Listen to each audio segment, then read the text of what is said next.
संस्कृति और इतिहास के लिए जाना जाता है। साथ ही हमारे देश के अंदर कुछ ऐसी ऐतिहासिक इमारतें भी मौजूद हैं जो कि लोगों को हमेशा ही अपनी तरफ आकर्षित करती हैं। और कुछ इसी तरह से ही है दिल्ली राजपथ मार्ग पर स्थित इंडिया गेट, जहां पर हर रोज हजारों की संख्या में लोग घूमने आते हैं। और अगर कोई भारत की राजधानी यानी कि दिल्ली राज्य के बाहर से भी यहाँ पर घूमने आता है तो फिर शायद ही वह इंडिया गेट को देखे बिना लौटता होगा। हालांकि दोस्तों, आप में से भी बहुत सारे लोग यूँ तो इंडिया गेट गए होंगे, लेकिन क्या आप इसके इतिहास के बारे में जानते हैं? क्या आखिर यह कब और क्यों बनाया गया था? शायद यह सभी बातें आप में से बहुत ही कम लोगों को पता होगी, लेकिन चिंता ना करिए, आज का वीडियो देखने के बाद आपको इंडिया गेट के इतिहास के साथ साथ इस इमारत की हर इंटरेस्टिंग फैक्ट्स पता लग जाएगी। तो दोस्तों, इस कहानी की शुरुआत होती है उस समय से जब पहले वर्ल्ड वार और तीसरे एंग्लो अफगान वार के दौरान 90,000 सैनिकों ने ब्रिटिश साम्राज्य को बचाने के लिए अपनी जान गंवा दी थी। और तभी ब्रिटिश सरकार के मन में यह ख्याल आया कि उन वीर जवानों की याद में हमें एक इमारत का निर्माण करवाना चाहिए। और कुछ इसी तरह से ही शुरू हुई इंडिया गेट की गाथा, जिसके बाद 1921 में क्वीन विक्टोरिया और प्रिंस अल्बर्ट के बेटे आर्थर ने इंडिया गेट की नींव रखी थी। और दोस्तों, एडविन लैंसियर ल्यूटन्स नाम के एक आर्किटेक्ट ने इंडिया गेट का डिज़ाइन तैयार किया।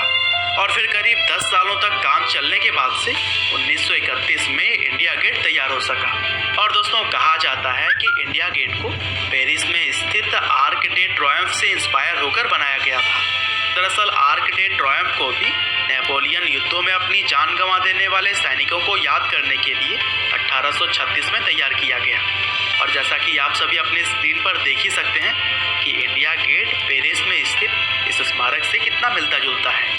हालांकि दोस्तों, जब इंडिया गेट 1931 में बनकर तैयार हो गया तब इसका नाम ऑल इंडिया वॉर मेमोरियल रखा गया था, क्योंकि इसे वीर जवानों की याद में ही बनाया गया था।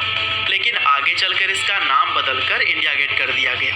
और दोस्तों, इस स्मारक पर आज भी यूनाइटेड किंगडम के कुछ सैनिकों और अधिकारियों सहित 13,000 से भी ज़्यादा वीर जवानों के नाम देखने को मिल जाते हैं।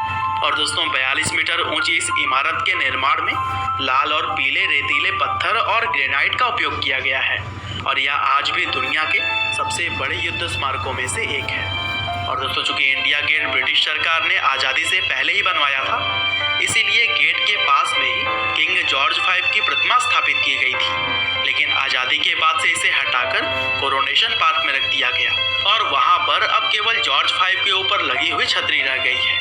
और दोस्तों, जब भारत आज़ाद हो गया तब इंडिया गेट में कई सारे बदलाव भी किए गए, जैसे कि यहाँ पर अमर जवान ज्योति चारों कोनों पर हमेशा ही जलती रहती है, जिसे कि 1971 में भारत और पाकिस्तान युद्ध में भाग लेने वाले सैनिकों की याद में स्थापित किया गया था। और दोस्तों, ज्योति के पास में एक चमकती हुई राइफल भी गड़ी है, जिसके ऊपर सैनिक का एक हेलमेट रखा हुआ है। और यह दृश्य हम सभी को अपने जवानों की याद दिलाता है। हालांकि अगर आज का समय देखा जाए तो दिल्ली वालों के लिए इंडिया गेट अब एक पिकनिक का जगह बन गया है, जहां पर लोग छुट्टियों के दिनों में आकर समय बिताना पसंद करते हैं। साथ ही इंडिया गेट के आसपास लॉन, फव्वारे और राष्ट्रपति भवन के दृश्य इसे और भी खास बना देते हैं। तो दोस्तों, अगर आप दिल्ली आइए तो इस जगह को जरूर विजिट करें, क्योंकि यह भारतीय इतिहास का एक अद्भुत नमूना है। और दोस्तों, अगर आप इंडिया गेट पहले से गए हुए हैं तो हमें कमेंट करके ज़रूर बताइएगा।